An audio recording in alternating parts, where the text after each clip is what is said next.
आज हमारे पास एक इंपॉर्टेंट न्यूज़ है, that is plant fungus infecting human.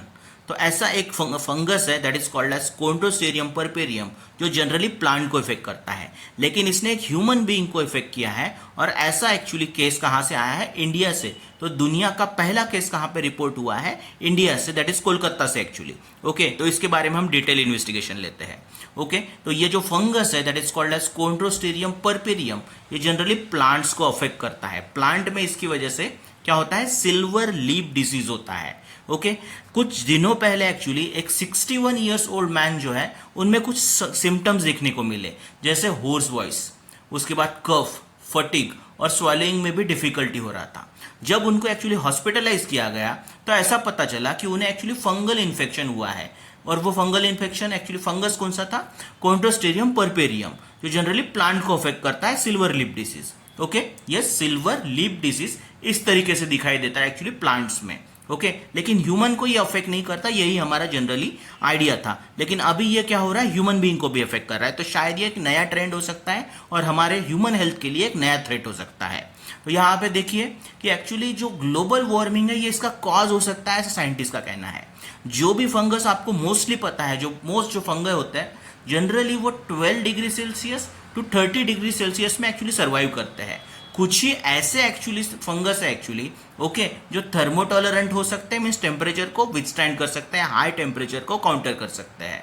Yes, अगर फंगस को ह्यूमन बॉडी को अफेक्ट करना है तो उनको एक्चुअली ऐसा एबिलिटी होना चाहिए कि एक्चुअली जो हमारा टेम्परेचर होता है 35 टू 37 डिग्री सेल्सियस एवरेज, उसमें उसको विथस्टैंड करना चाहिए। लेकिन जनरली इस टेम्परेचर को विथस्टैंड नहीं कर सकते। ओके, तो उसे एक्चुअली ग्लोबल वार्मिंग की वजह से शायद उसमें कुछ अडाप्टेशन हो रहा है, ऐसा देखने को मिला है। दूसरी चीज ऐसी है कि ह्यूमन बॉडी में एक मैकेनिज्म होता है that is called as phagocytosis. इसमें क्या होता है कि अगर कोई फॉरेन एलिमेंट या पैथोजन एंटर कर रहा है तो ह्यूमन बॉडी उसे डिटेक्ट करता है, उसे सराउंड करता है और उसे डिस्ट्रॉय कर देता है। तो दो चीजें इंपॉर्टेंट है अगर फंगस हमें इन्फेक्ट कर रहा है। पहली बात तो वो टेम्परेचर के लिए ज़्यादा टॉलरेंट होना चाहिए, हाई टेम्परेचर में सर्वाइव करना पड़ेगा उसे। दूसरी चीज़, जो हमारा फिगोसाइटोसिस का मैकेनिज्म है, उसे उससे भी इवेड करना पड़ेगा, काउंटर करना पड़ेगा। तो ये दोनों चीज़ें हो रही है, ऐसा साइंटिस्ट का कहना है। सबसे पहले हम देखते हैं कि ये फिगोसाइटोसिस क्या होता है। तो यहाँ पे आपको दिखाई दे रहा है कि हमारा जो मेम्ब्रेन है एक्चुअली, प्लाज्मा मेम्ब्रेन, जनरली कुछ जो पैथोजेंस एंटर होते हैं उसे एक्चुअली डिटेक्ट कर लेता है, उसे सराउंड कर लेता है। ओके, तो फिगोसाइटोसिस में क्या होता है कि कुछ ये जो WBCs है वो एक्चुअली फॉरेन एलिमेंट को सराउंड करते हैं, उसे डिटेक्ट करते हैं और उसे डिस्ट्रॉय कर देते हैं।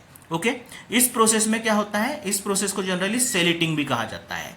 Happens when a cell uses its plasma membrane to engulf a large particle giving rise to internal compartment called as फिगोसोम।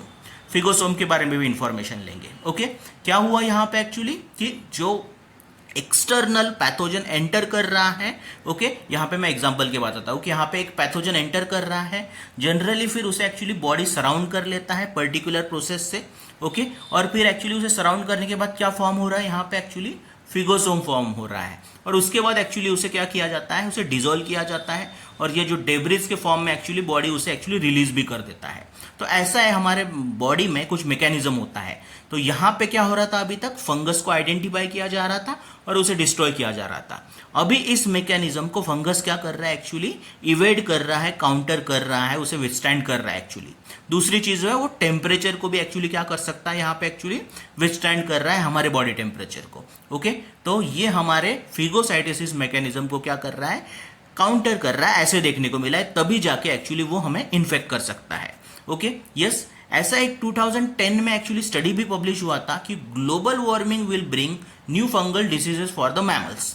Okay, जो ग्लोबल वार्मिंग है can change the distribution of heat tolerant and susceptible species by favouring those that are more thermotolerant, ऐसा research में बोला गया है। Okay, उसके बाद ये भी देखने को मिला है कि इसकी वजह से क्या हुआ कि फंगस जो है वो फैसिलेट होगा और ज्यादा कांटेक्ट में आएगा ह्यूमन पॉपुलेशन का, और जो एक्चुअली बॉडी के टेम्परेचर को सर्वाइव कर सकता है हमारे, वो हमें इन्फेक्ट भी कर सकेगा। Okay, this threat is magnified as some fungus can take the benefit of natural selection adaptation strategy and therefore adapt to higher temperature by thermal selection, और फिर एक्चुअली हमारे बॉडी में एंटर होकर एक्चुअली हमें infect भी कर सकता है।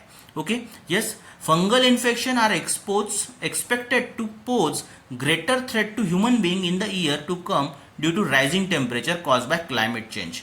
तो क्लाइमेट चेंज जब इंक्रीज होता है, ओके, क्लाइमेट चेंज में एक्चुअली टेम्परेचर जब इंक्रीज होता है तो उससे एक्चुअली फंगस जो है ये हीट टॉलरेंट भी बन सकता है और हमारे बॉडी के लिए भी वो एक्चुअली सुटेबल कंडीशन में एक्चुअली सर्वाइव कर सकता है और हमें भी इन्फेक्ट कर सकता है, ऐसा स्टडीज का कहना है.